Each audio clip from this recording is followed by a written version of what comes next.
जय हिंद. आज आपण 8व्या वर्गाच्या स्कॉलरशिपचा जो नुकताच पेपर झालेला आहे त्यामधील गणित विभाग आपण कंप्लीट करून घेत आहोत. माझ्याकडे जो सेट आहे तो सेट बी आहे. आपल्याकडे दुसरा कोणताही सेट असू शकतो.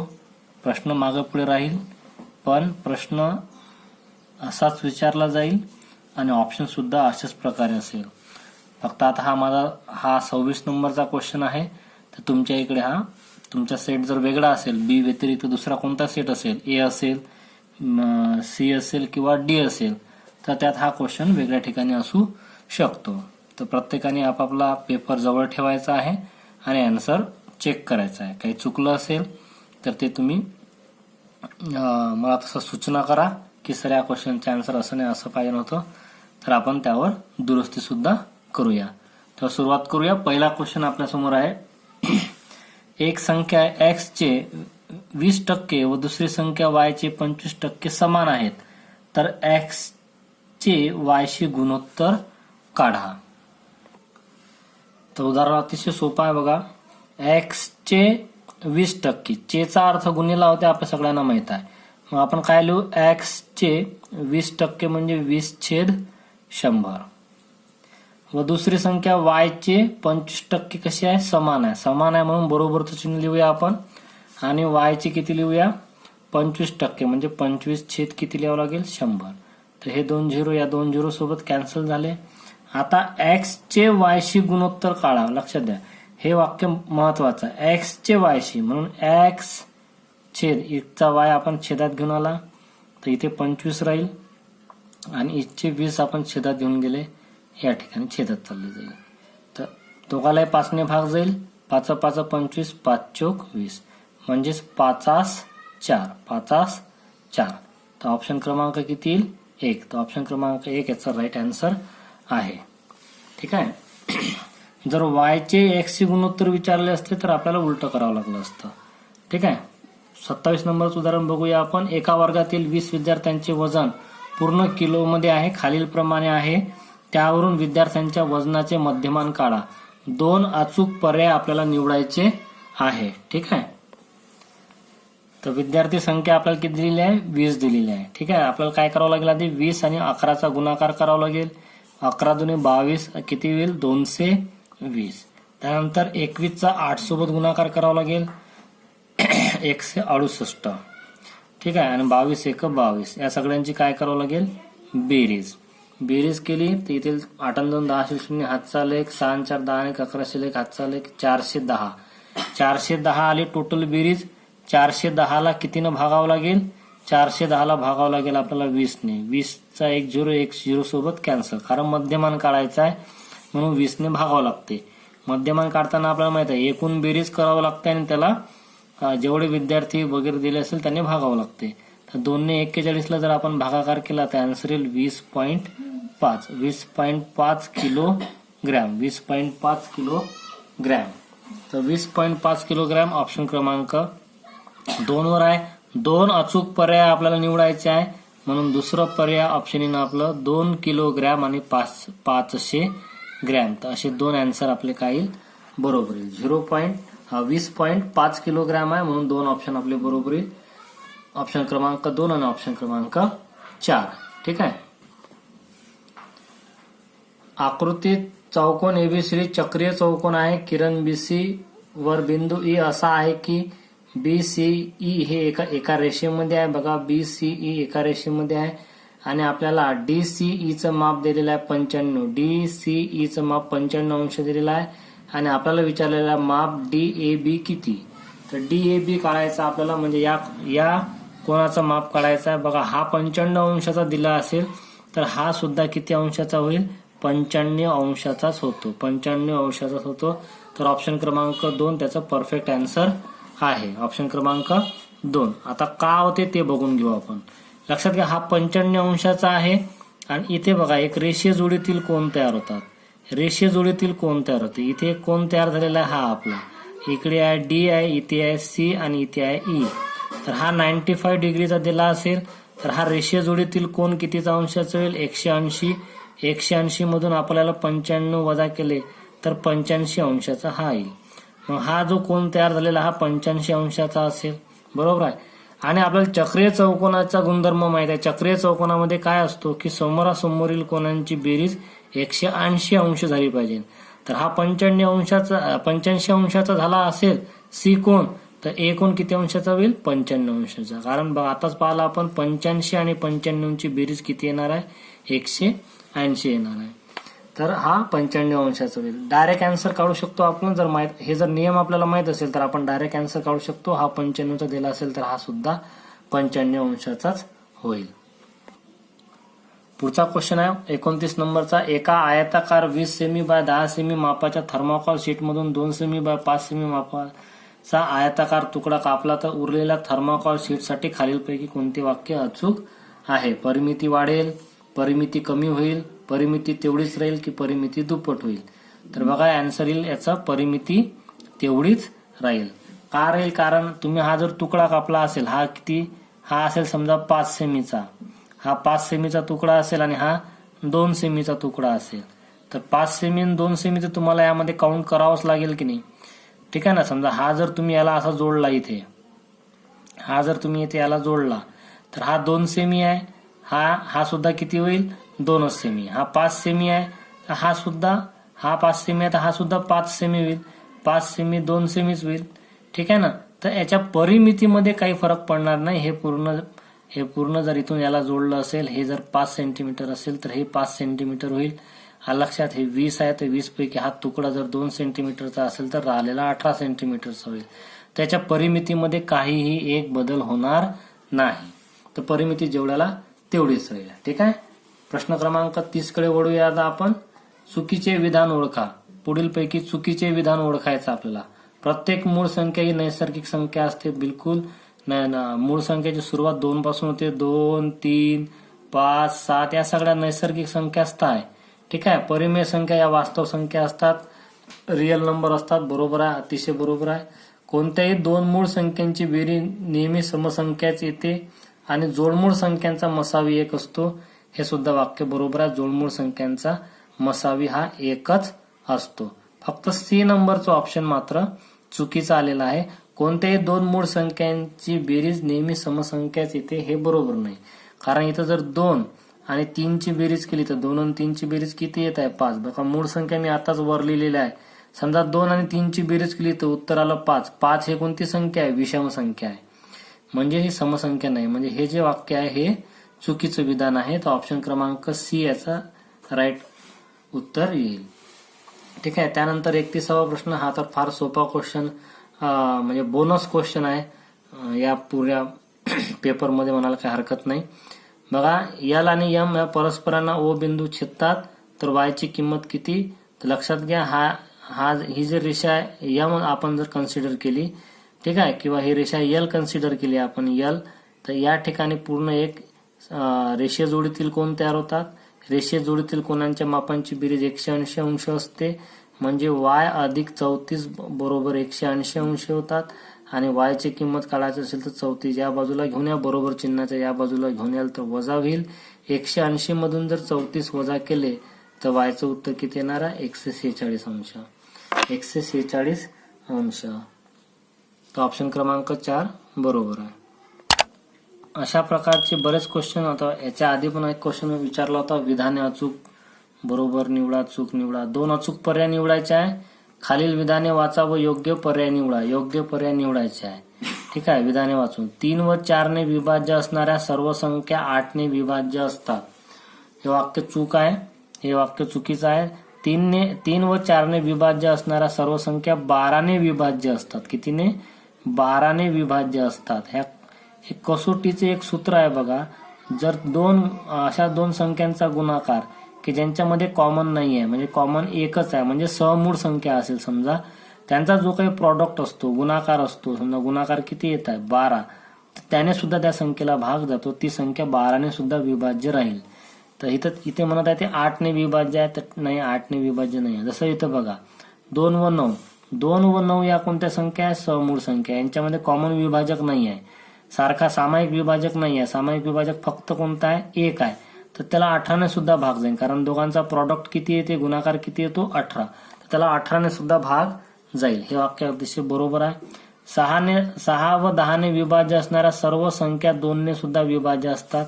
बरोबर आहे. 2 ने सुद्धा त्या संख्या काय असतात, विभाज्य असतात. ठीक आहे. ज्याला जसं 10 ने भाग कोणाकोणाला भाग जाईल, ज्याच्या एकक स्थानी 0 आहे त्याला 10 ने भाग जाईल, आणि ज्याच्या एकक स्थानी 0 असतात त्याला 2 ने भाग जातो. आणि 6ची कसोटी काय म्हणते, ज्याला 2 ने भाग गेला आणि 3 ने भाग गेला, दोघांनी भाग जात असेल तर त्याला 6 ने भाग जातो. तर 2 ने विभाज्य ती संख्या राहणारच आहे, म्हणून हे सुद्धा वाक्य बरोबर आहे. आणि म्हणून आता आपल्याला काय करायचं आहे, 2 अचूक पर्याय शोधायचे आहे. ब आणि क आपलं बरोबर आहे, योग्य आहे, म्हणजे ऑप्शन क्रमांक 2. अ हे चुकीचं आहे. विधान अयोग्य आहे, हे राईट, म्हणजे ऑप्शन क्रमांक 1 आणि 2 अगदी बरोबर आहे. ठीक आहे. पुढचं गणित बघा. दंडगोलाचे एकूण पृष्ठफळ व गोलाचे पृष्ठफळ समान होण्यासाठी खालीलपैकी कोणती अट द्यायला हवी. म्हणजे गोलाचा व्यास व दंडगोलाची त्रिज्या समान हवी, गोलाची त्रिज्या व उंची गोलाच्या त्रिज्या एवढी हवी, की दंडगोलाची त्रिज्या गोलाच्या त्रिज्येपेक्षा दुप्पट हवी, दंडगोलाची उंची गोलाच्या व्यासा एवढी हवी. ठीक आहे. तर दंडगोलाचे एकूण पृष्ठफळाचं सूत्र आणि गोलाचे पृष्ठफळाचं सूत्र हे दोन्ही काय पाहिजे, समान होण्यासाठी. म्हणजे दोघांचे सूत्र आपल्याला लिहून घ्यावं लागेल. दोघांचे सूत्र बघा आता आपण कशा प्रकारे लिहून घेऊ. तर सूत्र बघा मी लिहून, दंडगोलाचे एकूण पृष्ठफळाचं सूत्र येते 2πr² प्लस 2πr(h) आणि इथे येते 4πr² गोलाचे पृष्ठफळ. आपण काय करू शकतो, 4πr² ला 2π प्लस 2π लिहू शकतो 4π ला, आणि आपण करू शकतो मल्टिप्लाइड बाय r², म्हणजे 2πr² प्लस 2πr² आणि इथे आहे 2πr² प्लस 2πrh. आता 2πr² या 2πr सोबत कॅन्सल होऊन जाईल, समजा इकडे आणला तर. ठीक आहे. आता काय तयार झालं गणित, 2πrh बरोबर 2πr². 2π सोबत कॅन्सल झाला. इथे आला आता RH बरोबर r². r एका r सोबत कॅन्सल केला तर h बरोबर किती आलं पाहिजे, r. तर उंची जी आहे ती त्रिज्या एवढी आली पाहिजे, म्हणजे दंडगोलाची उंची ही गोलाच्या त्रिज्या एवढी आली पाहिजे. तर अशा प्रकारे उंची त्रिज्या एवढी हवी, गोलाच्या त्रिज्या एवढी हवी. काय, दंडगोलाची त्रिज्या व उंची. इथे तर फक्त उंचीच आलेला आहे. इथं जर हा जर टॉप पॉइंट पकडला आपण, तर दंडगोलाची त्रिज्या व उंची गोलाच्या त्रिज्या एवढी हवी. इथं पण r² येत आहे, r² एवढी हवी की त्रिज्या एवढी हवी.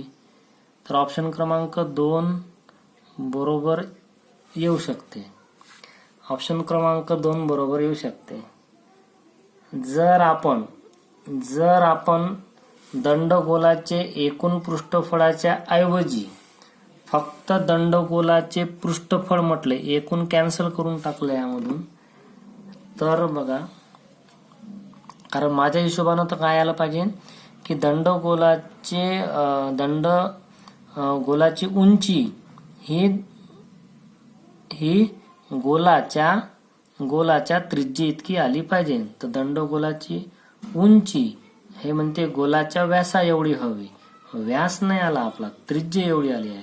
तर हे ऑप्शन मॅच होत नाही आहे, तर थोडं कन्फ्युजिंग आहे. तर जर सेकंड पॉइंट पकडला तर दुसरा ऑप्शन येईल बरोबर. पण जर आपण दंडगोलाच्या पृष्ठफळाच्या ऐवजी काय करू, फक्त एकूण पृष्ठफळाच्या ऐवजी जर पृष्ठफळ घेतलं तर एकूण पृष्ठफळाचं सूत्र येते दंडगोलाचं 2πrh आणि गोलाचे पृष्ठफळाचं सूत्र आहे 4πr². तर इथे बघा हा 2πrh, हा r या r सोबत कॅन्सल होऊन जाईल.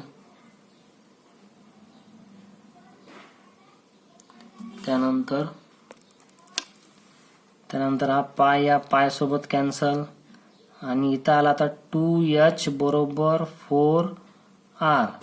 2 ने इकडे जर डिवाइड केलं तर h बरोबर येईल 2r, h बरोबर 2r म्हणजे उंची ही 2r म्हणजे काय, 2r म्हणजेच काय d, 2r म्हणजेच काय d, d म्हणजे त्रिज्येच्या दुप्पट, त्रिज्येच्या दुप्पट काय असतो, व्यास, डायमीटर असतो, व्यास असतो. म्हणजे दंडगोलाची उंची गोलाच्या व्यासा एवढी हवी, हे ऑप्शन येऊ शकते कधी, जर दंडगोलाचे एकूण पृष्ठफळाच्या ऐवजी जर दंडगोलाचे पृष्ठफळ असं दिलं असेल तर.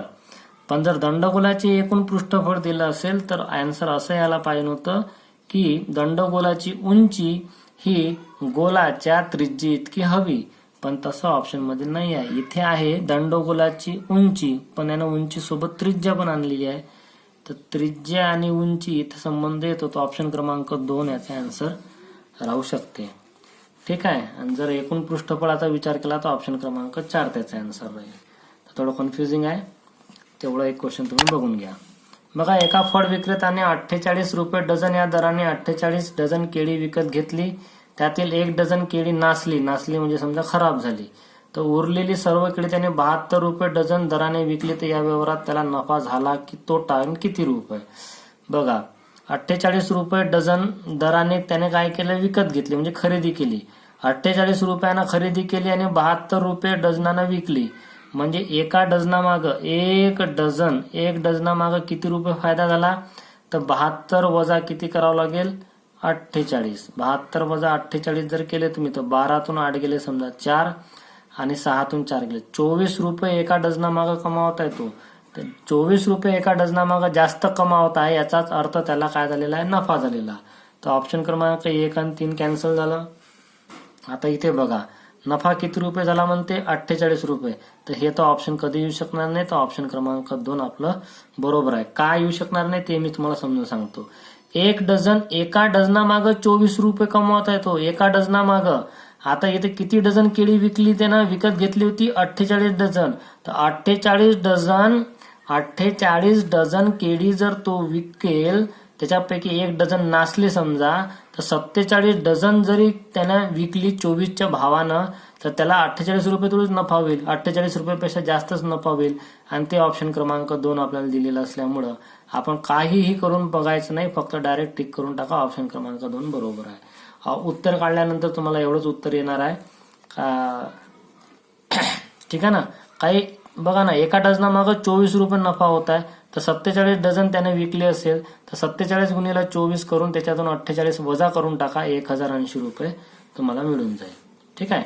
35 नंबरचा क्वेश्चन बघा, एका इष्टिकाचिती आकाराच्या पाण्याच्या टाकीत दर मिनिटाला 60 लिटर या दराने एका नळातून पाणी पडत आहे. दर मिनिटाला 60 लिटर या दराने एका नळातून पाणी पडत आहे. टाकीची धारकता 108 घनमीटर आहे, तर ती टाकी अर्धी भरण्यासाठी किती वेळ लागेल. अर्धीच टाकी भरायची आहे. बघा, क्षमता किती आहे, 108 घनमीटरची, म्हणजे अर्ध किती होईल, 108च्या अर्धे केले तर किती होईल, अर्धे करणे म्हणजे 108ला 2ने भागणे, तर आन्सर येईल 54. तर 54 घनमीटर टाकी आपल्याला भरायची आहे. तर 54 घनमीटर गुणीला काय करावं लागेल, 1000 घन लिटर मध्ये करावं लागेल आपल्याला, आणि 60 लिटर आणि किती, एका तासात.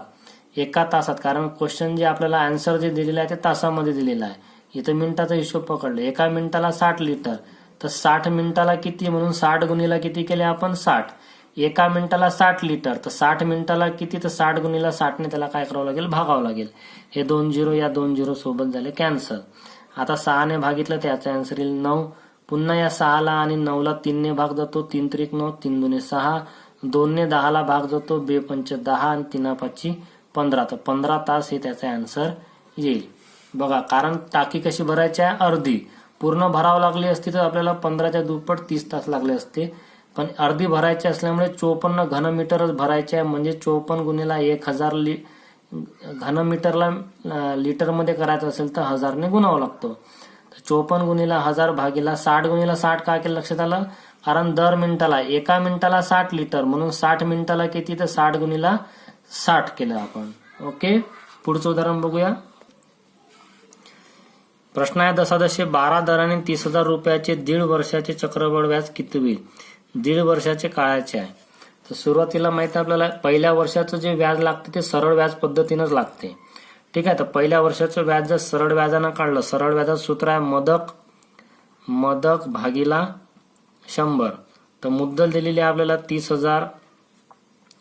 30,000 गुणिला दर दिलेला आहे आपल्याला 12चा आणि मुदत आपल्याला 1 वर्ष भागीला जर आपण 100 केले तर 2 सोबत कटले 12×36 म्हणजे 3,600 रुपये काय झालेलं आहे व्याज लागलेलं आहे एका वर्षाचं.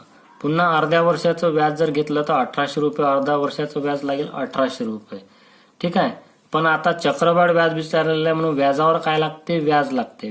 या व्याजावर आणखी 6 महिन्याचं जर व्याज पकडलं तर ते येतं 216 रुपये. 216 रुपयाच्या जवळपास काहीतरी येईल. 216 रुपये. या सगळ्यांची टोटल केली तर 3,000, 4,000, 3,000 आणि 4,000 समजा.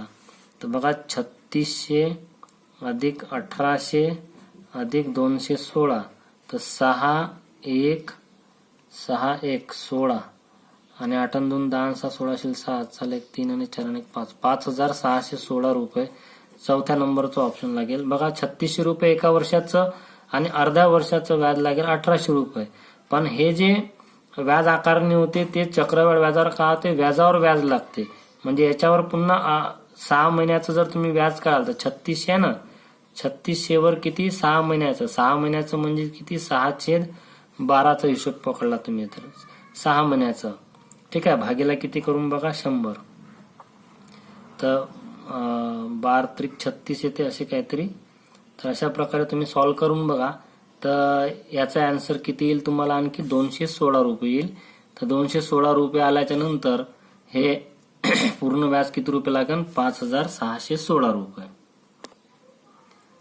जर असं लक्षात येत नसेल तर आपण काय करू शकतो बघा 30,000 रुपये मुद्दल आपली 30,000 रुपये मुद्दल आहे. त्यामध्ये पहिल्या वर्षाचं जे व्याज आहे ते मिळून टाका 3,600 00633 33,600 रुपये मुद्दल झाली आपली दुसऱ्या वर्षासाठी.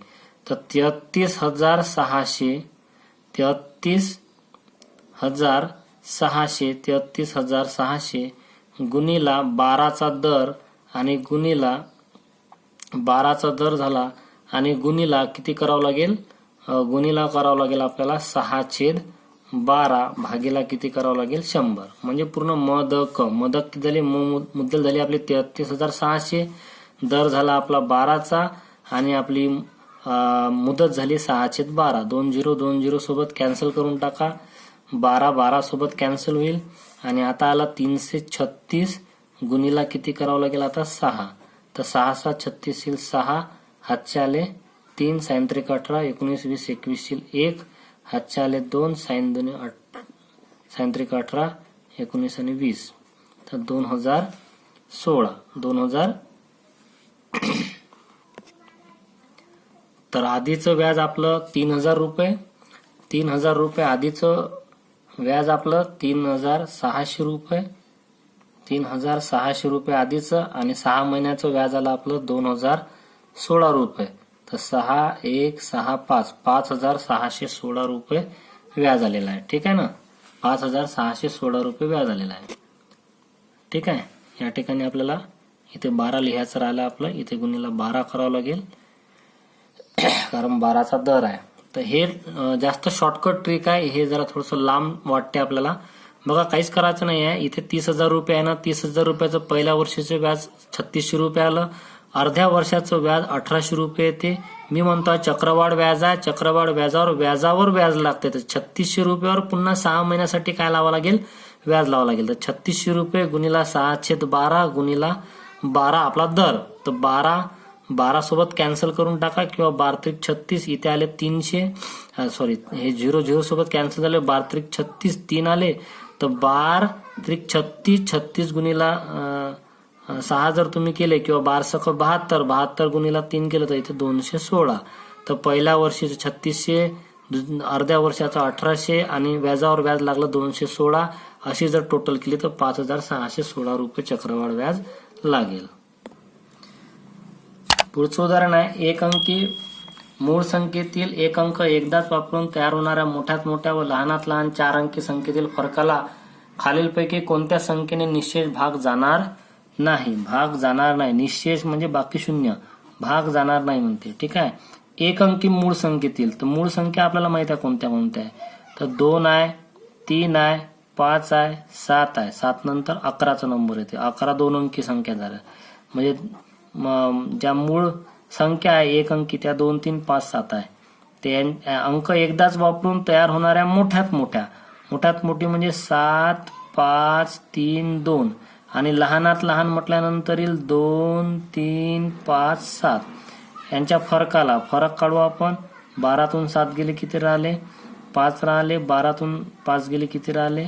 7 राहिले. आणि 4तून 3 गेला 1 आणि इथे येईल 5. तर 5175. बघा 7 आणि 5 12 शील 2 हात चालले, 7 आणि 5 12 13 शील 3 हात चालले, 5175. तर 5175चा विचार केला त्याला 5ने तर भाग जातो कारण एकच स्थानी 5 आहे कसोटीनुसार. ठीक आहे. आता बेरीज करून बघू 3ने जातो की नाही जात. तर 7 आणि 5 12 ने 13, 13 आणि 5 18 होतात. तर 18ला 3ने भाग जाईल आणि 9ने भाग जाईल म्हणजे कितीने भाग जाणार नाही? तर 7ने भाग जाणार नाही. ऑप्शन क्रमांक 4. खालीलपैकी कोणता संख्या समूह पायथागोरसचे त्रिकूट नाही? 3, 4, 5 पायथागोरसचे त्रिकूट आहे. 8, 15, 17 पण पायथागोरसचे त्रिकूट आहे. 4, 24, 25 पण आहे. 5, 12, 13 असं त्रिकूट आहे. तर हे चुकलेलं आहे. ऑप्शन क्रमांक 4. ठीक आहे. त्रिकूट नाही, तर त्रिकूट कोणतं नाही आहे? 5, 13, 14 त्रिकूट नाही आहे. काय पाहिजे होतं? 5, 12 आणि 13. नंतरचं उदाहरण आहे बघा. ऋण 119/13 ही परिमेय संख्या ज्या दोन पूर्णांकांच्या दरम्यान आहे त्या पूर्णांकांचा गुणाकार किती? ठीक आहे. म्हणजे आपण 13ने जर 119ला भाग दिला तर 13 117. 13 म्हणजे ऋण 9. ऋण 9 आणि ऋण 10च्या मधात आहे. ऋण 9 आणि ऋण 10. 13 117 आहे ना, 117. तर हे इथे ऋण 9 आणि ऋण 10च्या मधात. तर ऋण 9 आणि ऋण 10चा गुणाकार म्हटलं ना, पूर्णांकांचा गुणाकार. तर 9 10 90. तर प्लस ऋण धन होऊन जाईल. त्या आन्सर येईल 2 नंबरचा ऑप्शन 90. त्यानंतरचा क्वेश्चन बघा. अतिशय सोपा क्वेश्चन आहे हा.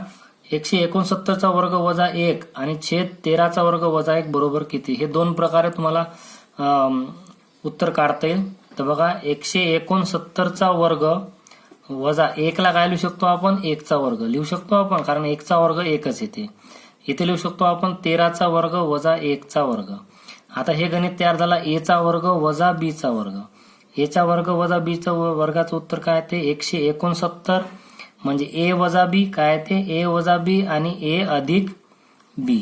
तर 169 मधून जर 1 वजा केले तर 168 आणि 169 मध्ये जर 1 मिळवला तर 170. ठीक आहे. तशाच प्रकारे खाली a चा वर्ग वजा b चा वर्ग. a म्हणजे 13, b म्हणजे 1. a वजा b म्हणजे 13 वजा 1 केलं तर येईल 12 आणि 13 अधिक 1 केलं तर येईल 14. ठीक आहे. 14. तर याला 12ने भाग देऊ आपण की 14ने भाग जाईल. बघा एक मिनिट. 13चा वर्ग a चा वर्ग a वजा b. तर 13 वजा 1 12 आणि 13 अधिक 1 14. भागाकार करून बघूया आपण आता. 12ने जर याला भाग दिला तर किती भाग जातो ते आपण बघूया आता. ठीक आहे. तर 12 1 12 4 उरले. ठीक आहे ना. 48 झाले. 12 चूक 48 आणि 14 1 14. तर किती राहिले? फक्त 170. तर 170 त्याचा परफेक्ट आन्सर आहे. किंवा तुम्ही जर याला मी काय म्हणत होतो दुसऱ्या पद्धतीने असं की 169 कितीचा वर्ग आहे? 13चा वर्ग. तर 13च्या वर्गाचा वर्ग म्हणजे असं लिहू शकतो आपण. तर त्याचं सुद्धा तुम्ही सॉल्व्ह कराल तर 170च आन्सर मिळेल. रिक्षावाल्या काकांना मला 7 रुपये सुट्टे द्यायचे आहे. माझ्याकडे 1 रुपये 2 रुपये 5 रुपयाची पुरेशी नाणी होती. तर हे 7 रुपये किती प्रकारे देता येईल? आता 7 रुपये द्यायचे आहे. किती प्रकारे देता येईल? 1 रुपये 2 रुपये 5 रुपयाची पुरेशी नाणी होती. चांगली भरपूर नाणी त्याच्याकडे होती. 1 रुपयाची आणि 2 रुपयाची आणि 5 रुपयाची. तर कसे देऊ शकतात? पहिला किती प्रकारे देता येईल? तर पहिला प्रकार काय करेल तो 1 रुपया देईल. 1 रुपया 2 रुपये 3 रुपये 4 रुपये 5 रुपये 6 रुपये आणि 7 रुपये, पहिला प्रकार. दुसऱ्या प्रकारामध्ये काय करू आपण, ह्या 1 + 1 ची बेरीज किती होईल, 2 रुपये. तर 2 रुपये लिहून टाकू, 1 रुपया न देता डायरेक्ट 2 रुपये. तर 1 रुपया, 2 रुपये, 3 रुपये, 4 रुपये, 5 रुपये अधिक इथचे किती, 2 रुपये. आता काय करू, याला आपण 2 रुपयामध्ये कन्वर्ट करून टाकू. म्हणजे 1, 2, 3. तिसरा प्रकार बघा, 1 रुपया, 2 रुपये, 3 रुपये अधिक 2 रुपये आणि 2 रुपये. पुन्हा चौथ्याच्यात काय करून टाकू, याला 2 रुपयात कन्वर्ट करून टाकू. म्हणजे 1 रुपया अधिक 2 रुपये अधिक 2 रुपये अधिक 2 रुपये. पाचव्या प्रकारे कसं करून टाकू, आता आपण 1 ची 2 ची नाणी वापरली, आता वापरू आपण 5चा. तर 1, 2, 3, 4, 5 रुपयाला आपण काय करू शकतो, 5 रुपये लिहू शकतो 1 रुपयाला. म्हणजे 1 रुपया, 2 रुपये आणि 5 रुपये. सहावा प्रकार आपण काय लिहू शकतो, 2 रुपये आणि 5 रुपये. तर किती प्रकारे लिहिले आपण हे गणित, 6 प्रकारे. तर 6 प्रकारे आपण त्याला 7 रुपये देऊ शकतो. जे जसं मनात येईल तसं आपण दिलं पाहिजे. ठीक आहे. रिया व तिच्या 4 मैत्रिणींच्या वयांची सरासरी 24 वर्ष आहे. रिया आणि तिच्या 4 मैत्रिणी म्हणजे एकूण किती लोक झाले, 5 लोक झाले. म्हणजेच पाचांची सरासरी किती आहे, पाचांची सरासरी किती आहे, 24 वर्ष आहे. त्यांची वय अनुक्रमे दिलेली आहे 1, 2, 3, 4, 5. ठीक आहे. तर एमची किंमत काढा. तर एमची किंमत काढण्यासाठी सोपा उपाय, आपण काय करत असतो, सरासरी काढताना काय करतो, सगळ्यांची बेरीज करत असतो. ठीक आहे. बेरीज भागीला 5 बरोबर किती, 24 आलेली सरासरी. तर आपल्याला काय करावं लागेल मग या ठिकाणी, 3m वजा 2 अधिक 2m अधिक 7 अधिक 4m वजा 7 अधिक 3m अधिक 3m अधिक 2. सगळ्याला कितीनं भागावं लागेल, 5 न भागावं लागेल. त्याची सरासरी किती आलेली आहे म्हणते, 24. सॉल्व्ह करावं लागेल आता आपल्याला. तर इथं बघा ऋण 2 आहे, बघा हे ऋण 2 धन 2 0 झाले. त्यानंतर धन 7 ऋण 7 0 झाले. मग आता इथे किती आले, 3m 2m 5m 5 आणि 4 9m 9 10 11 12 13 14 15m. 15m बरोबर 24 गुणिला किती करू आपण, 5. किंवा इथं 5 होते भागीला, तर 5 लिहून टाकू आपण. ठीक आहे. 15m बरोबर 5. तर 5 ने याला भागी दिलं तर आन्सर येईल 3. तर आन्सर तयार झालं 3m बरोबर 24. तर m ची किंमत किती येईल मग, 8. 3 ने भागावं लागेल ना. तर 3 8 24. तर m ची किंमत किती आली, 8. ऑप्शन क्रमांक 3. ठीक आहे. पुढे काय म्हणते बघा, नाटकाच्या तिकिटाची किंमत 25% वाढल्यामुळे खप 15% कमी झाला तर एकूण उत्पन्नात वाढ किंवा घट किती. ठीक आहे. 25% वाढ झाली. आता म्हणजे समजा आता 100 रुपये जर वस्तूची किंमत असेल, तर 100 रुपयाच्या 100 वस्तू विकल्या जात असेल तर आपल्याला 10,000 रुपये मिळेल. किती हजार रुपये मिळेल, 10,000 रुपये. किती सुरुवातीला. ठीक आहे. वस्तू किती रुपयाची होती, 100 रुपयाची. किती वस्तू विकल्या जात होत्या, तर वस्तू विकल्या जात होत्या 100. 100 रुपयाच्या 100 वस्तू आपण विकल्या जात होत्या. बघा ह्या वस्तू आहे, किती विकल्या जात आहे, त्या वस्तू 100 आहे आणि 100 रुपये त्याची किंमत आहे. आता नाटकाच्या तिकिटाची किंमत किती रुपये, 25% वाढली. म्हणजे 100 रुपयाची तिकीट आता किती रुपये वाढली, 25 रुपयानं वाढली. म्हणजे 125 रुपये तिकीट झाली. तर काय झाला, खप 15% कमी झाला. म्हणजे आधी 100 तिकिटा विकल्या जात होत्या, तर 100 तिकिटावरून 15 तिकिटा कमी विकल्या जाईल. म्हणजे किती तिकिटा विकल्या जाईल आता, 85. तर किती रुपये मिळेल आपल्याला बघा, 125 गुणिला किती करावं लागेल आपल्याला आता, 85 गुणिला 85 करावं लागेल. ठीक आहे.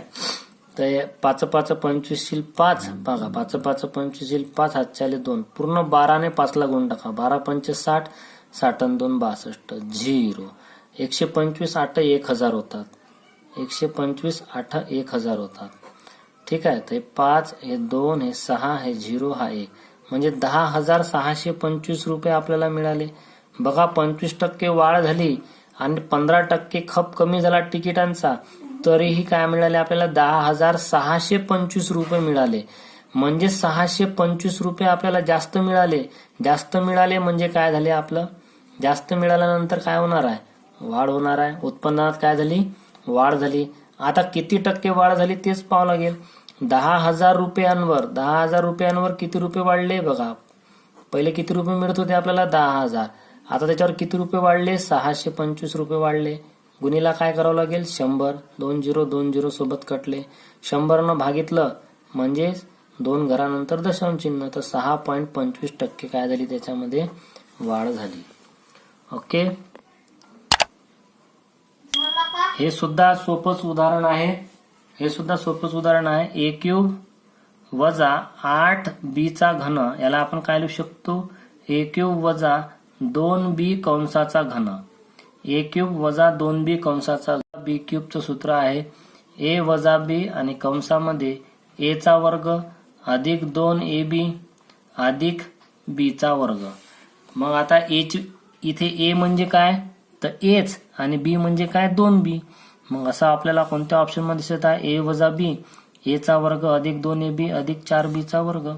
इथं बघा इथं मायनस आलेला आहे, इथे मायनस आलेला आहे, तर ऑप्शन क्रमांक 3 त्याचा राईट आन्सर आहे. a वजा b येईल ना पहिले, a वजा b म्हणजेच काय a वजा 2b, a वजा 2b आणि दुसऱ्या कंसामध्ये a चा वर्ग अधिक 2ab अधिक b चा वर्ग, तो फक्त ऑप्शन क्रमांक 3 मध्ये दिसत आहे. ऑप्शन क्रमांक 3 याचा राईट आन्सर आहे. इष्टिकाचितीच्या ठोकळ्याची लांबी, रुंदी आणि उंची दिलेली आहे. एल बी व एच आहे. एल बी बरोबर 60 चौरस सेमी, BH बरोबर 24 चौरस सेमी आणि HL बरोबर 40 चौरस सेमी. आता ठोकळ्याचे घनफळ काढा. तर ठीक आहे, एक इष्टिकाचितीचा एक ठोकळा आहे अशा प्रकारे. आता मी काय म्हणतो लक्ष द्या इकडे. आता बघा, समजा याची ही लांबी आहे, ही रुंदी आहे आणि ही उंची आहे. ठीक आहे, जर आपण 60, 24 आणि 40चा जर मसावी काढला, 60, 24 आणि 40चा मसावी काढला तर बघा याला 2 न भाग जाईल.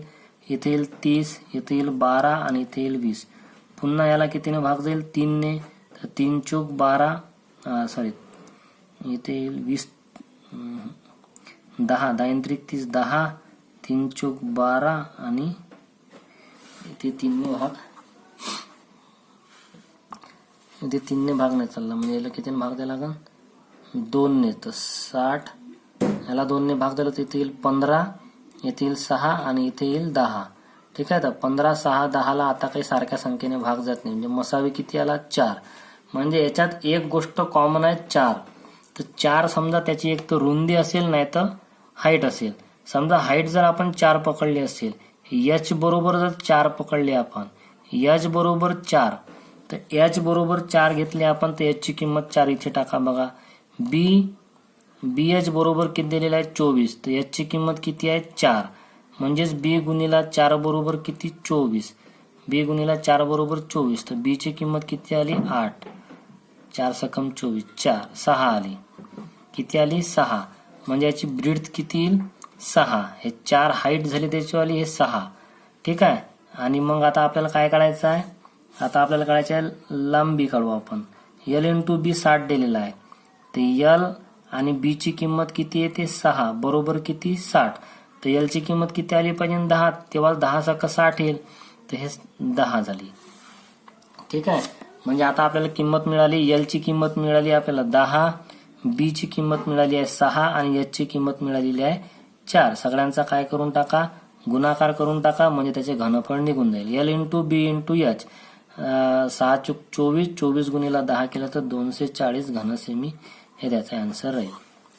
ठीक आहे, बघा कशा प्रकारे केलं, अशा प्रकारे करा. नाहीतर दुसरा प्रकार असतो, तुम्हाला L छेद B करावं लागेल आणि B छेद H करावं लागेल. L छेद B ची किंमत 60 आणि B छेद H ची किंमत समजा 24 येईल, तर हा B या B सोबत कॅन्सल होऊन जाईल. ठीक आहे, याला दोघांना जर 12 ने भाग दिला तर 12 पंच 60, 12 दुनी 24, तर L अपॉन H ची किंमत आली 5/2, 5/2. तर L ची किंमत किती येईल, L ची किंमत येईल 5/2H. तर आता L ची जिथे L असेल त्या ठिकाणी अशी किंमत टाका आणि त्याच्यावरून बाकीच्या किमती काढा. तर हे एक लांब पडेल, मला जे सोपं वाटलं ते मी तुम्हाला समजून सांगितलं. पुढचं उदाहरण बघा. खालील काही समीकरण सोडवा व x ची किंमत काढा. x ची किंमत काढायची आहे. या समीकरणाचं उत्तर किती दिलेलं आहे 0 दिलेलं आहे. लक्षात ठेवा, समीकरण सॉल्व्ह नाही करायचं, आपल्याला फक्त किंमत टाकायची. जे ऑप्शन दिले ना त्याचाच वापर आपण करणार आहोत. या समीकरणाचं उत्तर किती आलं आहे 0. म्हणून आपण काय करू, 10/7 x ची किंमत 10/7, x ची किंमत 0.7, h ची किंमत 13.2 टाकल्यानंतर 0 ची पॉसिबिलिटी आहे का? तर नाही. इथं जर x ची किंमत 0 टाका तुम्ही, x ची किंमत 0 टाका, इथे x ची किंमत 0 - 5/5 येईल, अधिक इथे x ची किंमत 0 टाका, 0 + 2 छेद किती होईल 2. तर बघा इथे 0तून 5 वजा केले तर इथे येईल -5, -5/5, 0 + 2 ची किंमत 2, 2/2. तर 2/2 चा अर्थ किती होईल 1, आणि याचा अर्थ किती होईल -1, -1 आणि -1 चं उत्तर किती येणार आहे 0. राईट हँड साइड एवढं उत्तर आलं आपलं. म्हणजे x ची किंमत किती असली पाहिजे 0. x ची किंमत 0 पुट करा, तुम्हाला आन्सर 0 मिळून जाईल. ठीक आहे. पूर्ण जर असं समजत नसेल तुम्हाला तर मग तुम्हाला क्रॉस मल्टिप्लिकेशन करावं लागेल. 2 ने x - 5 ला गुणावं लागेल, 5 ने x + 2 ला गुणावं लागेल. या दोघांचा गुणाकार इकडे गेल्यावर 0 होऊन जाईल. तर ते तसं केलं तरी बघा करून दाखवतो तुम्हाला. 2 ने x ला गुणलं तर 2x वजा 5 दुने किती येईल 10, अधिक 5 ने x ला गुणलं तर 5x, आणि 5 ने 2 ला गुणलं तर 5 दुने 10, बरोबर 5 गुणिला 2 चा गुणाकार करा, 5 दुने 10, 10 इकडे घेऊन याल, 0 ने गुणलं तर आन्सर किती होऊन जाईल 0 येऊन जाईल. तर बघा इथं हे दोन्ही आन्सर काय झाले 0. तर 5x अधिक 2x किती 7x बरोबर 0. तर x ची किंमत 0, x बरोबर किती येईल 0/7, म्हणजेच x ची किंमत किती येईल 0. x ची किंमत 0 इतकं लंब करण्यापेक्षा तुम्ही सरळ सरळ x ची किंमत 0 टाकली असती. 0 - 5 म्हणजे -5, -5 ला 5 न भागितलं तर आन्सर -1 येते, आणि याचा आन्सर -1 येते. -1 -1 0 झाले. ठीक आहे. 47 नंबरचा क्वेश्चन बघूया. काय म्हणते, त्रिकोण ABC ची बाजू AC हा व्यास घेऊन अर्धवर्तुळ काढले आहे. तर अर्धवर्तुळाची परिमिती 72 एकक आहे. तर BC = AO = OC असेल तर ABC ची परिमिती किती? आता त्रिकोण ABC ची जर परिमिती काढायची असेल तर तीनही बाजूंची आपल्याला काय माहित झाली पाहिजे, लांबी माहित झाली पाहिजे. आता लांबी काढण्यासाठी दुसरा कोणताच पर्याय नाही आहे. पर्याय आलेला आहे फक्त अर्धवर्तुळाची परिमिती आपल्याला दिलेली आहे. काय याचा वापर करून आपण काही उत्तर काढू शकतो का, ते आता आपल्याला शोधावं लागेल. तर अर्धवर्तुळाच्या परिमितीचं सूत्र येते, अर्धवर्तुळाची परिमितीचं सूत्र आहे, परिमिती बरोबर r × 36/7. अर्ध परिमिती 72 दिलेली आहे, 72 × 36/7. ठीक आहे. तर 7 ने याला गुणावं लागेल, 36 ने याला भागाकारात येईल. तर 7 × 72/36 बरोबर किती r, 36 × 36, 36 दुने 72, 7 दुने 14. तर r ची किंमत आली 14. तर रेडियस आली आपली 14. इथे r म्हणजे काय त्रिज्या, r म्हणजे काय त्रिज्या. तर त्रिज्या किती आली आपली 14. तर त्रिज्या बघा, हा वर्तुळाचा सेंटर पॉइंट आहे, सेंटर पॉइंट पासून इथपर्यंतची काय झाली त्रिज्या, त्रिज्या किती आली आपली 14. ठीक आहे. 14 आपल्याला दिलेला आहे. BC, OA आणि OC सारखेच आहे, म्हणजे जेवढं OC आहे तेवढाच AO आहे, म्हणजे हा सुद्धा 14.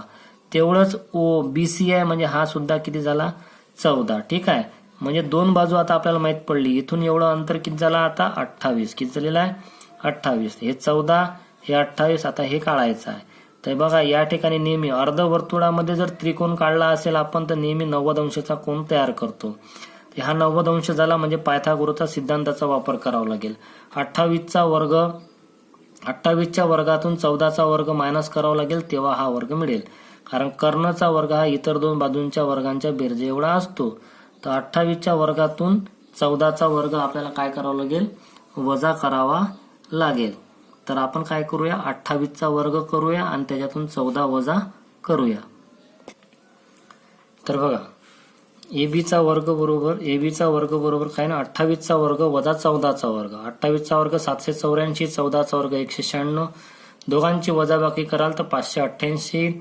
तर एबीचा वर्ग होता, एबी बरोबर वर्गमुळात 588. 588 चे अवयव पाळावं लागेल, कारण 588 कोणाचा परफेक्ट स्क्वेअर नाही आहे किंवा याचं वर्गमूळ निघत नाही. म्हणून 2 × 2 × 7 × 7 × 3 त्याचे अवयव पडेल. पुन्हा या 2चं वर्गमूळ 2 निघेल, यात 7 मधून 7 निघेल आणि वर्गमुळात 3 तसेच, म्हणजे 14 वर्गमुळात 3. एबीचं उत्तर आलं 14 वर्गमुळात 3. ठीक आहे. तर हा झाला आता 14 वर्गमुळात 3. ठीक आहे. आता काय करावं लागेल, परिमिती म्हणजे सगळ्यांची बेरीज 28 अधिक 14. 28 आणि 14ची बेरीज केली 4 8 4 12 2 हात चाल 1 2 1 3 1 4 42 अधिक 14 वर्गमुळात 3. 42 अधिक 14 वर्गमुळात 3 एक ऑप्शन क्रमांक 1 बरोबर आहे. ठीक आहे. पुढे बघूया. x चा घातांक 5 वजा 4x या बहुपदीचे सहगुणक रूप खालीलपैकी कोणते असेल? सहगुणक म्हणजे याचा गुणक या ठिकाणी 1 आहे. ठीक आहे. हे सहगुणक आहे. तर x चा घातांक किती आहे? 5. ठीक आहे. म्हणजे याचा सहगुणक काही नाही, म्हणजे सहगुणक 1 आहे. तर आता बघा x चा घातांक 5 नंतर कुठं आलेलो आपण डायरेक्ट ऋण 4x वर आलेला आहे. मग मधातले टर्म गायब आहे आपले. कोणते गायब आहे? x चा घातांक 4 चा टर्म गायब आहे, x चे घनची, x चा वर्गचा, मग आलेला ऋण 4x आणि मग इथे कॉन्स्टंट 0. ठीक आहे. तर इथे बघा अधिक काय करावं लागेल आपल्याला? 0 अधिक 0 अधिक 0. ठीक आहे. म्हणजे याचा 1 0 0 0 ऋण 4 आणि 0 1 0 0 0 ऋण 4 आणि 0. बघा हा x चा घातांक 5 साठी, हा 4 साठी, हा 3 साठी, हा 2 साठी, हा x साठी आणि हा 0. तर ऑप्शन क्रमांक किती येईल? 2. जर आपण उदाहरण आहे, सुरेशरावांनी एक वस्तू 1962 रुपयास विकल्याने शेकडा 9 रुपये नफा झाला, तर वस्तूची खरेदी किंमत किती? शेकडा 9 रुपये नफा झाला, याचा अर्थ का ते लक्षात येते तुम्हाला? आता 100 रुपयाची वस्तू किती रुपयाला विकली असेल? 109 रुपयाला. बघा 100 रुपयाची वस्तू 109 रुपयाला विकली. ठीक आहे. 100 रुपये खरेदी किंमत, वर काय लिहिली? विक्री किंमत.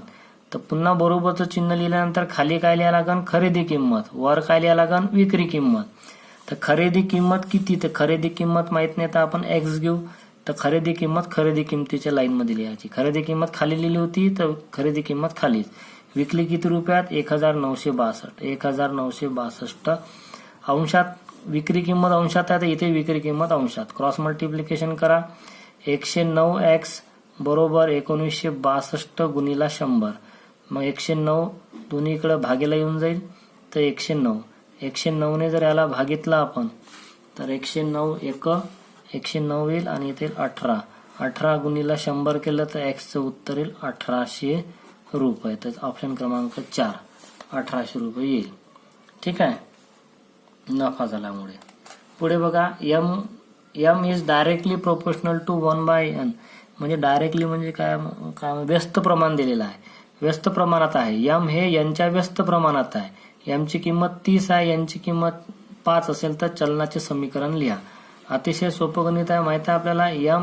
m हे कसा व्यस्त प्रमाण आहे, तर m बरोबर काय लिहितो आपण? m बरोबर लिहितो आपण याच्यासाठी काय लिहितो आपण? k upon n. तर m आणि n चा गुणाकार करू तर k बरोबर काय येते? m.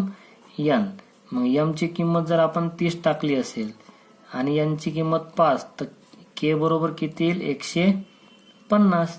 तर गणित तयार झालं. mn बरोबर 150. mn बरोबर k ची किंमत किती निघाली? 150. तर आपण लिहू mn बरोबर 150. mn बरोबर 150 ऑप्शन क्रमांक 2. ठीक आहे. पुढचं उदाहरण बघा. काय दिलेलं आहे? त्रिकोण PQR मध्ये कोन Q व कोन R चे कोन दुभाजक बिंदू O मध्ये छेदतात व कोन O हा 130 अंश आहे, तर कोन P चं माप आपल्याला काढायचं आहे. याचं माप दिलेलं आहे 130 अंश. ठीक आहे. अतिशय सोपा प्रश्न आहे. बघा काय करावं लागेल. हा 130 अंशाचा आहे. हा एक त्रिकोण आहे. कोणता? OQR. हा त्रिकोण बघा OQR. हे तर कोण दुभाजक सांगितलंय. हा जितका मापाचा असेल तितकाच या मापाचा होईल, हा जेवढा मापाचा असेल तेवढाच या मापाचा होईल. ठीक आहे. तर बघा आता हा 130 अंशाचा आहे. त्रिकोणाच्या तीनही कोणांच्या मापांची बेरीज 180 अंश असते. त्याच्यामुळे x आणि y दोघां मिळून किती अंश झाले पाहिजे? x आणि y मुळे किती अंश तयार झाले पाहिजे? 50 अंश. किती? 50 अंश. तर बघा x आणि y दोघां मिळून किती अंश तयार झाले पाहिजे? 50. तेव्हाच 180 अंश होईल ना. 180 अंश तिघांची बेरीज 180 अंश झाली पाहिजे. म्हणजे कोन O, कोन Q चा अर्धा भाग आणि या R चा अर्धा भाग यांच्या मिळून 180 अंश तयार झाले पाहिजे. तर त्या एक्स आणि वाय ची बेरीज किती झाली पाहिजे? मग 50 अंश. आपण असं पकडू, या एक्स ची किंमत 20 अंश आहे आणि या वाय ची 30 अंश आहे. ठीक आहे, असा आपण अंदाज पकडला. तर काय होईल? हा 20 अंशाचा तर हाही 20 अंशाचा होईल, कारण कोण दुभाजक आहे. तर हे किती अंश झाले? 40. आणि हा 30 आणि हा 30चा घेतला तर हे किती अंश झाले? 60. 30 आणि 30 60. 60 आणि इथचे किती झाले? 40. 60 आणि 40 किती झाले? 100. म्हणजे दोघां मिळून 100 अंश, म्हणजे कोण क्यू अधिक कोण आर, कोण क्यू आणि कोण आर मिळून किती झाले? 100 अंश. जर दोघां मिळून 100 अंश होत असेल तर पी कोण किती अंशाचा असला पाहिजे? 80 अंशाचा असला पाहिजे, कारण तिन्ही कोणांच्या मापांची बेरीज पुन्हा 180 अंश झाली पाहिजे. 180 अंश होण्यासाठी काय करावं लागेल? हा किती अंशाचा असला पाहिजे? 80 अंशाचा असला पाहिजे.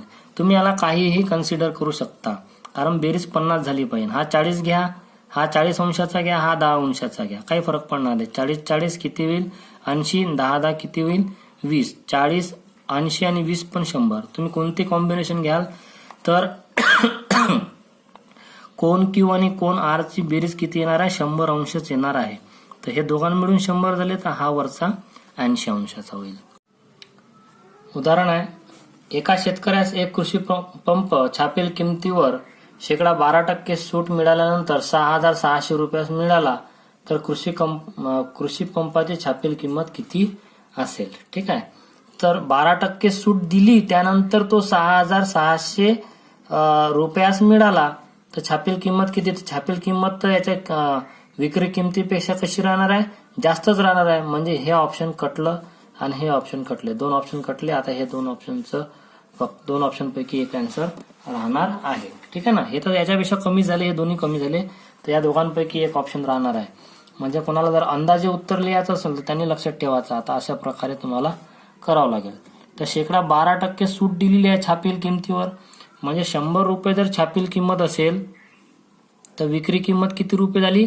88 रुपये झाली. किती रुपये झाली? 88 रुपये, कारण 12 रुपये कमी घेतले. 100 रुपयावर 12 रुपये कमी घेतले, 12% सूटचा अर्थ.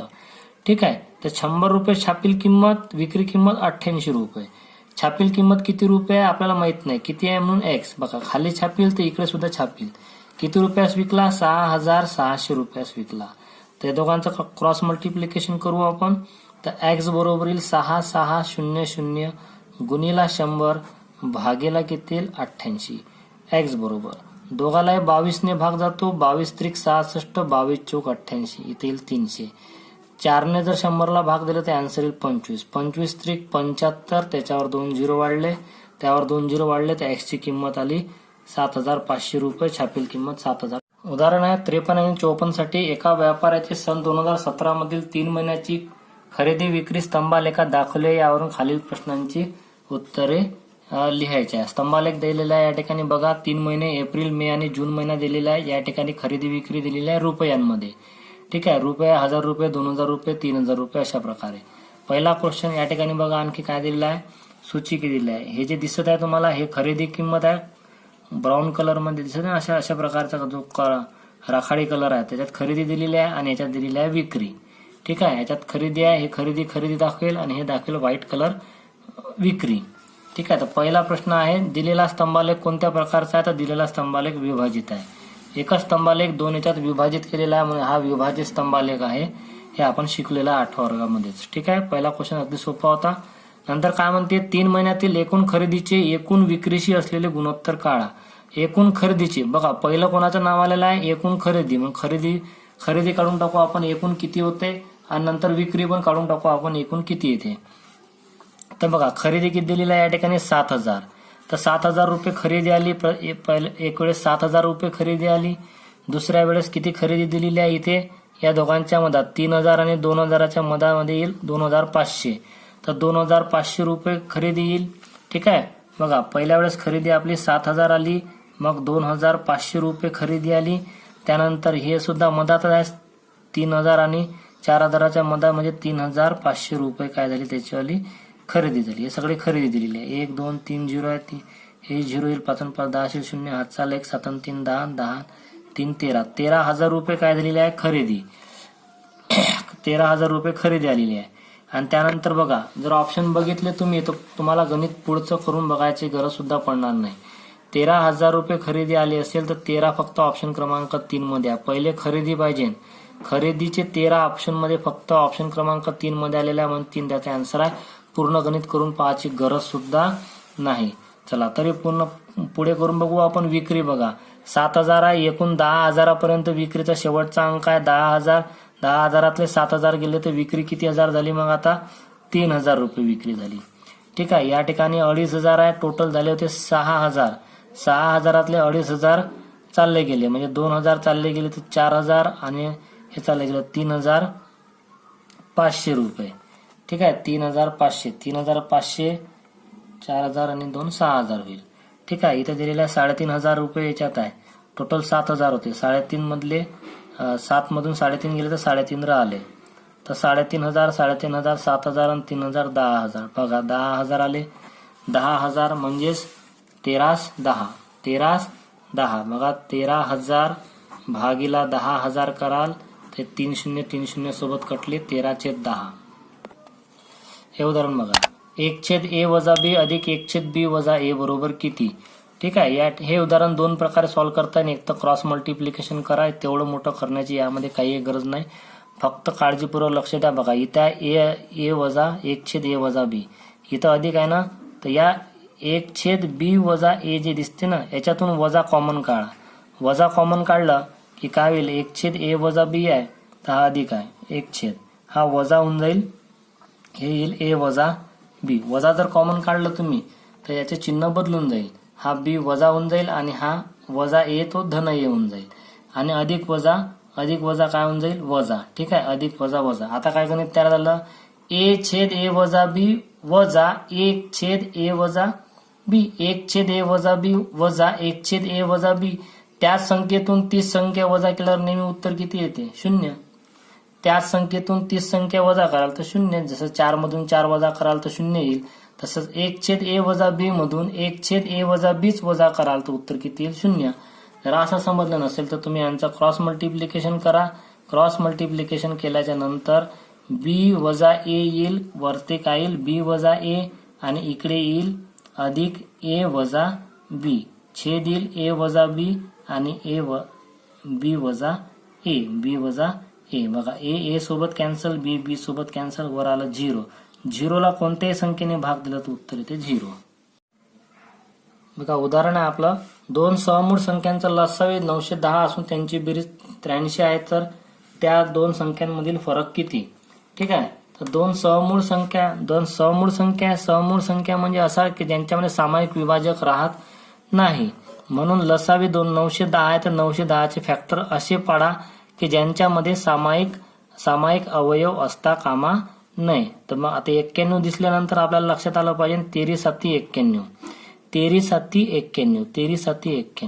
ओके. म्हणजे 13 आणि किती लिहायला लागेल? 70. 1 0 वाढवण्यासाठी 70. 13/7 1 0 वाढवला 910. 13 आणि 7 काय? 13 आणि 7ची बेरीज 83 येते का? आली बेरीज 83 झाले. म्हणजे त्या 2 सहमूळ संख्या कोणत्या असल्या पाहिजे? 13 आणि 70.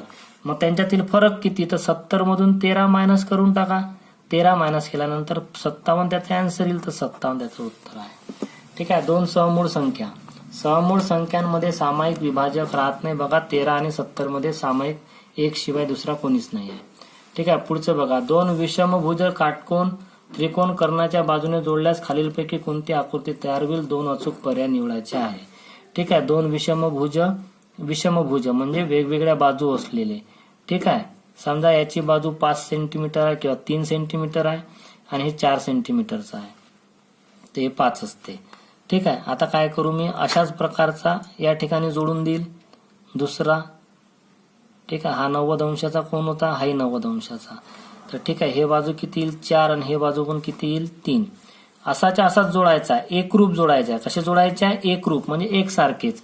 म्हणजे दुसराही जो आपल्याला काटकोन लागेल तो सुद्धा कसा लागेल? असाच लागेल की ज्याची एक बाजू 4 आहे, 3 आहे. ठीक आहे. आणि तिसरी बाजू 5 आहे. तर असेच 2 घेतले आपण. तर हा एक असा लावला आणि हा जो घेतला तो आपण असा लावला.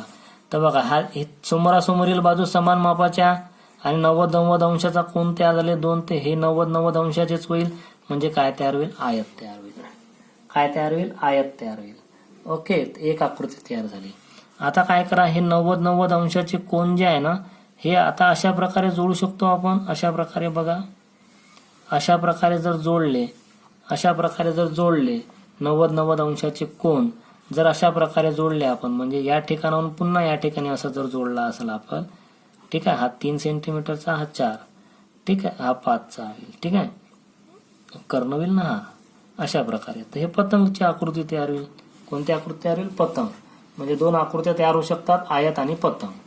ठीक आहे, पुढे बघा, 60 लिटर दुधात मलाईचे प्रमाण 15% आहे आणि 40 लिटर दुधात मलाईचे प्रमाण 8% आहे. तर हे दोन्ही दूध एकत्र केले तर मिश्रणात मलाईचे प्रमाण किती होईल? 60 आणि 40 किती? 100 लिटर. ठीक आहे, तर 60 लिटर मध्ये 15%, तर 60चे किती टक्के करावं लागेल? 15% म्हणजे 15/100 अधिक 40चे किती टक्के? 8%, 8/100. ठीक आहे, तर 1 0 सोबत कॅन्सल झाला, 1 0 सोबत कॅन्सल झाला. तर 5 त्रिक 15 आणि 5 दुने 10, 2 1 2, 2 त्रिक 6, 3 त्रिक 9, 9 अधिक, तर 9 अधिक झालं, तर 9 अधिक 40चे 8%, तर इतके मोठे होणार नाही की ते 87 होईल, 1220 होईल किंवा 122 होईल. तर आन्सर किती आलं पाहिजे? 12.2%. बघा, तुमचा दिमाग पटपट चालला पाहिजे की आता 9 मध्ये इथे मिळवल्यानंतर याचा आन्सर काही फार मोठे येणार नाही की 122 होऊन जाईल, 40चे 8%. ठीक आहे ना. तर बघा, 1 0 सोबत कटला तर 8 चूक किती झाले? 32. 32ला जर तुम्ही 10 न भागितलं तर 3.2, तर 9 आणि 3 किती झाले? 12, 12.2. तर 12.2 त्याचा आन्सर झाला.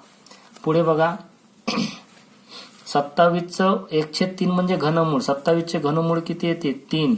36चा 1/2 म्हणजे वर्गमूळ. 36चं वर्गमूळ 6. 81चा 1/4 म्हणजे चौथा घात. 81चा चौथा घात 3 येते. 25चे वर्गमूळ 5 येते. 40चं वर्गमूळ 20 येते.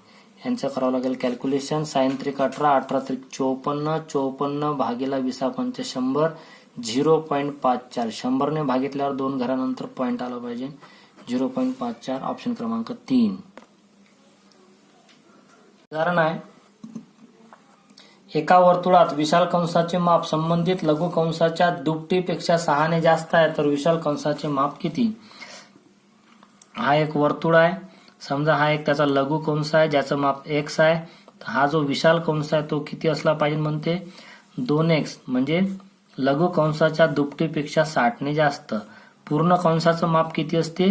360 अंश असते, 360 अंश असते. तर आपण लिहू शकतो 2x अधिक 60 अधिक x बरोबर 360 अंश. बघा, 60 अंश कोणाचं माप आहे? लघु कंसाचं माप आहे.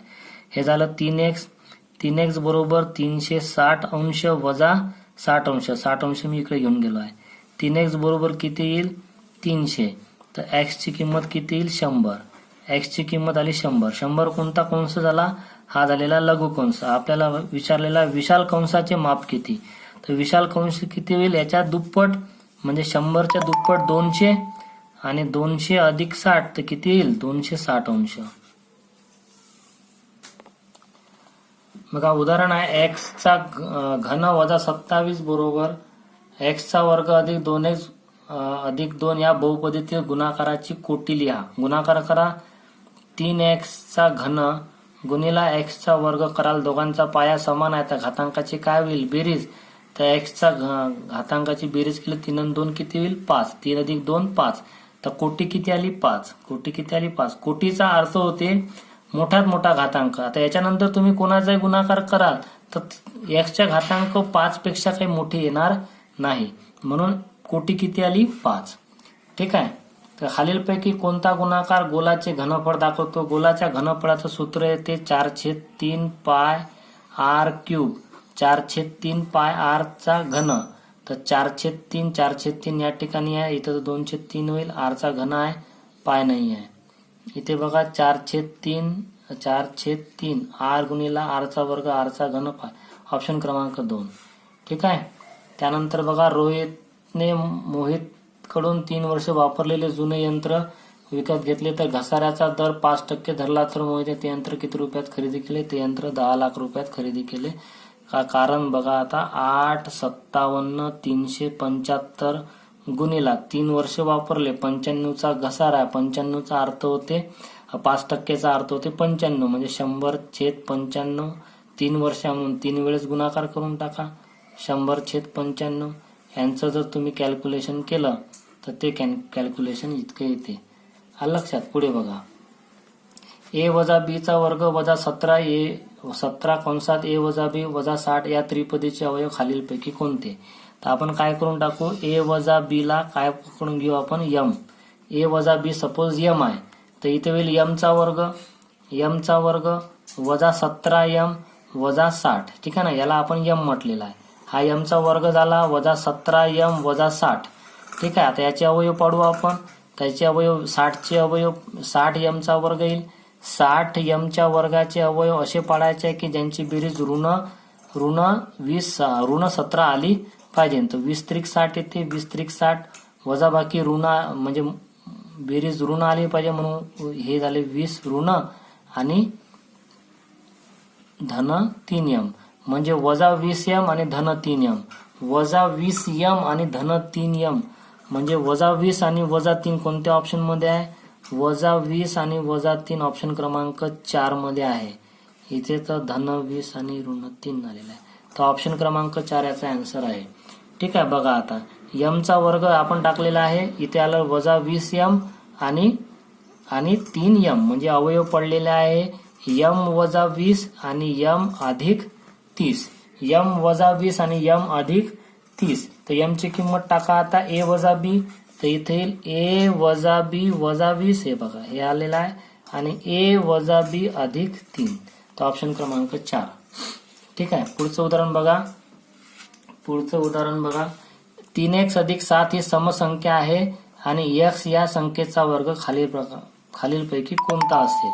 ठीक आहे, उदाहरण आहे 3x अधिक 7चं. तर बघा आता ही समसंख्या दिलेली आहे आपल्याला. तर 3x अधिक 7 ही समसंख्या आहे. बघा समसंख्या कधी येईल, दोन संख्यांची बेरीज समसंख्या कधी येते ते बघा. जेव्हा दोन विषम संख्या असेल तरच त्यांची बेरीज काय येईल, समसंख्या येईल. विषम संख्या असेल तर काय येईल, त्यांची बेरीज समसंख्या येते. ठीक आहे, कारण दोन विषमच का म्हटलं मी, कारण 7 ही विषम संख्या आहे. तर बघा 7 ही विषम संख्या आहे, तर 3x ही सुद्धा काय असली पाहिजे, विषम संख्या असली पाहिजे, कारण 7 आहे. 7 मध्ये जर तुम्ही समसंख्या मिळवाल तर आन्सर बघा किती येत आहे, 9. 7 मध्ये जर तुम्ही पुन्हा 4 मिळवाल तर 7 आणि 4 11 येईल. ठीक आहे, म्हणजेच विषम संख्या येत आहे. कोणती संख्या येत आहे, विषम. आपल्याला कोणती संख्या पाहिजे, सम. तर 7 मध्ये जर तुम्ही विषम संख्या 3 मिळवाल तर बघा 7 मध्ये जर तुम्ही विषम संख्या 5 मिळवाल तर आन्सर येईल 12 आहे. बघा समसंख्या मिळत आहे, म्हणून विषम संख्येमध्ये विषम संख्या मिळवाल तर समसंख्या येईल. म्हणजे 3x काय असली पाहिजे, विषम संख्या असली पाहिजे. आता 3x मध्ये 3 कोणती संख्या आहे, विषम संख्या आहे. लक्षात घ्या, इथं आता 3 कोणती संख्या आहे, विषम संख्या आहे. मग विषम संख्येला कोणत्या संख्येने गुणलं, x ही कोणती तरी संख्या असली पाहिजे की त्याचं उत्तर काय आलं पाहिजे, विषमच आलं पाहिजे. तर 3 ही विषम संख्या आहे. 3 ही विषम संख्या आहे. 3 ला जर तुम्ही 2 ने गुणलं तर बघा 3 दुने 6, 4 ने गुणलं तर 3 चौक 12, 6 ने गुणलं तर 3 सक 18 समसंख्या भेटत आहे. जर समसंख्येने गुणलं, विषम संख्येला समसंख्येने गुणलं तर समसंख्या उत्तर भेटत आहे. आपल्याला पाहिजे विषम. याचाच अर्थ 3 ला कितीने गुणावं लागेल, विषम संख्येने गुणावं लागेल. म्हणजे 5 ने गुणलं तर 15 येईल, 3 ला 7 ने गुणलं तर 21. बघा विषम संख्या येत आहे. म्हणजे x ही कोणती संख्या असली पाहिजे, विषम संख्या असली पाहिजे. मग विषम संख्येचा वर्ग काय येतो, विषम संख्या. आताच पाहिला आपण, विषम संख्या समजा 5 असेल तर 5चा वर्ग किती येते, 25. 7 असेल तर 7चा वर्ग 49. बघा विषम संख्या येत आहे, म्हणून ऑप्शन क्रमांक 1. उदाहरण आहे, अब्दुलने एका गावापासून बी गावापर्यंत जाण्यासाठी एकूण अंतराचे 2/5 भाग मोटारीने व 1/2 भाग बसने पार केले, तरी अजून बी गाव 15 किलोमीटर दूर आहे. तर ए व बी गावामधील अंतर किती असेल. ठीक आहे, हा ए नावाचं गाव आहे आणि हे बी नावाचं गाव आहे. बघा या ए पासून बी पर्यंतचा प्रवास त्याने काहीतरी याचे 2/5 भाग काय कशाने केला, मोटारीने केला आणि 1/2 भाग त्याने समजा बसने केला असेल आणि आणखी 15 किलोमीटर शिल्लक असेल. तर त्याने ते अंतर किती आहे, ए ते बी पर्यंतचं अंतर किती किलोमीटर आहे ते आपल्याला काढायचं आहे. ठीक आहे. एकूण प्रवास समजा x किलोमीटरचा आहे किंवा एकूण अंतर समजा आता आपण x कन्सिडर करू की इथून इथपर्यंतचं अंतर x किलोमीटरचं आहे. तर x च्या 2/5 म्हणजे 2x/5 अधिक x चा 1/2 म्हणजेच x/2 अधिक 15 किलोमीटर बरोबर x. ठीक आहे. या ठिकाणी आपल्याला काय करावं लागेल, क्रॉस मल्टिप्लिकेशन करावं लागेल. 2 ने याला गुणलं तर इथे येईल 4x अधिक इथे येईल 5x. 4x अधिक किती 5x. ठीक आहे. अधिक काय करावं लागेल, अधिक बघा याचा छेद काही नाही म्हणजे याचा छेद किती आहे 1 आहे. याचा छेद किती आहे 1 आहे. ठीक आहे. 1 आहे याचा छेद. तर याचा याने आपण याला मल्टिप्लाय केलं, याने याला मल्टिप्लाय केलं, याचा आन्सर आला 5 दुने 10. तर याचा छेद 10 करावं लागेल. तर वर पण 10 ने गुणावं लागेल आणि खाली पण इथे येईल 10. ठीक आहे. बरोबर किती x. तर आता करावं लागेल पुढे सॉल्व्ह करू आपण याला. 5 आणि 4 9x. 9x अधिक 150 बरोबर 10. इकडे 10 छेदात आहे ते या बाजूला जाईल तर 10x होऊन जाईल. किती येईल 10x. 9x तिकडे घेऊन चला. 9x मधून 10x मधून 9x गेला राहिला x बरोबर किती आला 150 किलोमीटर. तर त्याचं पूर्ण अंतर किती होतं 150 किलोमीटर होतं. 150 पैकी 2/5 भाग म्हणजे 5 त्रिक 15 आणि 60 किलोमीटर त्याने मोटारीने प्रवास केला. अर्धा म्हणजे 75 किलोमीटर. अर्धा नाही, अर्धा भाग बसने केला आणि 15 किलोमीटर आणखी शिल्लक होतं. तर 75, 80, 90 आणि 60 किती झाले 150. एका बादलीची धारकता 10 लिटर आहे. ही बादली पाण्याने पूर्ण भरण्यासाठी 1.25 लिटर पाण्याच्या किती बाटल्या ओताव्या लागतील. 1.25 लिटर पाण्याची आपल्याजवळ बॉटल आहे, 10 लिटर करायचं आहे म्हणजे 1.25 लिटर म्हणजे 1.25 समजा. 1.25 ला कितीने गुणलं म्हणजे 10 लिटर येईल. 10 लिटर येईल. तर 1.25 ला 8 ने गुणलं तर 10 लिटर येईल. ठीक आहे ना. तर 8 बाटल्या टाकावं लागेल. एका कोणाच्या कोटी कोणाचा पूरक कोण 108 अंश आहे तर त्या कोणाचे माप काढा. एका कोणाच्या कोटी कोणाचा एक कोण समजा x आहे. लक्षात घ्या आता इथे एक कोण समजा काय आहे x आहे. ठीक आहे. तर x च्या कोटी कोणाचा x चे कोटी कोण x चा कोटी कोण काय होईल 90 वजा x होईल. एक समजा एक कोण आहे ज्याचं माप काहीतरी आहे, काहीतरी अंश आहे, त्याचा कोटी कोण किती होईल 90 वजा x. याचा पूरक कोण किती आहे 108 अंश आहे अधिक 108 अंश बरोबर किती 180 अंश. बरोबर किती 180 अंश. ठीक आहे. एक कोण आहे x त्याचा हा कोटी कोण आहे. कोटी कोणाचा पूरक कोण आहे 108 अंश म्हणजे याचं जे माप आहे हे माप अधिक 108 अंश बरोबर 180 अंश होईल कारण पूरक कोणांच्या मापांची बेरीज 180 अंश आहे. तर 90 आणि 108 ची जर बेरीज केली तर 198 अंश येईल आणि इथे येईल वजा x अधिक 198 अंश बरोबर 180 अंश. वजा x बरोबर 198 या साईडला पाठवलं तर वजा 18 अंश येईल. दोघांचे वजा कॅन्सल झालं तर x चं उत्तर आलं 18 अंश. तर तो कोण किती अंशाचा आहे 18 अंशाचा तो कोण आहे. ठीक आहे. पुढचं उदाहरण बघा काय सांगितलंय. शेजारील चौरसाचा कर्ण 12 सेमी आहे तर त्याच्या प्रत्येक बाजूची लांबी काढा. तर बाजूचं सूत्र येते कर्ण भागीला वर्गमुळात 2. कर्ण दिलेला आहे 12 वर्गमुळात 2. आता दोन्हीकडे वर्गमुळात 2 ने गुणून टाका कारण 12 छेद वर्गमुळात 2 कुठेच ऑप्शन आलेलं नाहीये म्हणून याचा वर्गमुळात 2 करू आपण दोन्हीकडे वर्गमुळात 2 केल्यामुळे काय होईल याचा आन्सर येईल 2 कारण हा होईल वर्गमुळात 4 आणि वर्गमुळात 4 चं उत्तर येते 2. तर 2 12 गुणिला वर्गमुळात 2, 2 ने 12ला भागितलं तर आन्सर येते 6, 6 वर्गमुळात 2, 6 वर्गमुळात 2. अशा प्रकारचा क्वेश्चन या स्कॉलरशिप 5वीच्या पेपरमध्ये पण आलेला होता की नवोदयमध्ये कुठेतरी आलेला आहे अशा प्रकारचा. पुढचं एक्झाम्पल बघूया आपण. एक्झाम्पल आहे 0.3 चा वर्ग अधिक 0.1 चा वर्ग वजा 0.2 चा वर्ग बरोबर किती. 2 अचूक पर्याय आपल्याला शोधायचे आहे. 2 अचूक पर्याय शोधू आपण. 0.3 चा वर्ग म्हणजे काय 0.09. पॉईंट नंतर एक घर असेल तर आपण वर्ग करू तर पॉईंट नंतर किती घर येईल 2 घर. काय येईल बघा 0.3 गुणिला 0.3 करू 3 त्रिक 9. पॉईंट नंतर एक घर, पॉईंट नंतर एक घर, पॉईंट नंतर किती घर येईल 2 घर. ठीक आहे. तर इथे सुद्धा 0.01 यांची पहिले बेरीज आहे तर बेरीज करून घेऊ. बेरीज येईल 0.10. त्याच्यातून 0.04 वजा करून टाकू आपण तर आन्सर येईल 0.06. 0.06 10तून 4 गेले 6 राहील. ठीक आहे. 0.06 आन्सर किती आलेला आहे 0.06 ऑप्शन क्रमांक 4. आणि दुसरा पर्याय कोणता. दुसरा पर्याय ऑप्शन क्रमांक 3. कारण लक्षात घ्या 0.0036 4 घरं असेल तर याचा आन्सर 2 घरावर निघेल 0.06. 0.06 कारण 0.06 ला 6 मल्टिप्लाइड बाय 0.06 कराल तर 6 6 36 होईल. पॉईंट नंतर 4 घर येईल 1 2 3 4. ओके. तर 0.06 त्याला आपण काय लिहू शकतो वर्गमुळात 0.0036. ओके. शेवटचे 5 एक्झाम्पल. आकृतीत दाखवल्याप्रमाणे एका चौरसाचे चारही शिरोबिंदू वर्तुळावर आहे. ठीक आहे. हे वर्तुळावर शिरोबिंदू आहेत. लक्षात घ्या हा पॉइंट यामधला महत्वाचा. वर्तुळावर शिरोबिंदू आहे. वर्तुळाची त्रिज्या 7 सेमी आहे.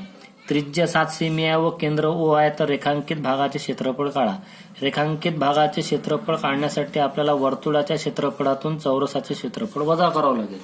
म्हणून आपल्याला त्रिज्या दिलेल्या वर्तुळाची तर वर्तुळाच्या त्रिज्येवरून आपण वर्तुळाचं क्षेत्रफळ काढून टाकू. पाय आर चा वर्ग. पायची किंमत येते 22/7 गुणिला 22/7 गुणिला 7 गुणिला 7 कारण त्रिज्या 7 सेमीची आहे. तर वर्ग आहे म्हणून 2 वेळेस गुणाकार. एक 7 सोबत कॅन्सल. तर 22 7 किती येईल 154. 22 7 154. तर 154 चौरस सेमी हे झालेलं आहे. चौरस सेमी हे झालेलं आहे वर्तुळाचं क्षेत्रफळ. आता आपल्याला काढायचं आहे या चौरसाचे क्षेत्रफळ. ठीक आहे. तर वर्तुळाची त्रिज्या किती दिलेली आहे 7 सेमी दिलेली आहे.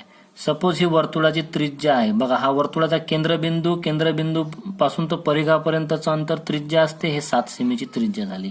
यालाच पुढे वाढवलं तर हे व्यास तयार झाला.